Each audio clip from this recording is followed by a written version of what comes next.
তোমার বাপ ইঞ্জিনিয়ার তাই তুমি অটোমেটিক্যালি ইঞ্জিনিয়ার হয়ে যাবে, এই কথা ভুল।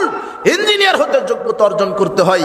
তাই তুমি মুসলমানের ঘরে জন্মগ্রহণ করেছো বলেই তুমি নিজেকে মুসলমান মনে করছো। মুসলমান পরিচয় দিতে গেলে 5 ওয়াক্ত সালাত আদায় করতে হয়। যে ব্যক্তি 5 ওয়াক্ত সালাত আদায় করে না সে মুসলিম হতে পারে না, সুযোগ নাই। বাইনাল আব্দু বাইনাল কুফরি তারকুস সালাত। কাফের এবং মুসলিমের মধ্যে পার্থক্য কি? সালাত। তুমি কি মনে করছো? হে যুবক, তোমার এই যৌবনকাল কয়দিন? তুমি মরে যাবে, মৃত্যু একদিন চলে আসবে। তুমি কোরআন হাদিসের ইলম বিদ্যা অর্জন করো।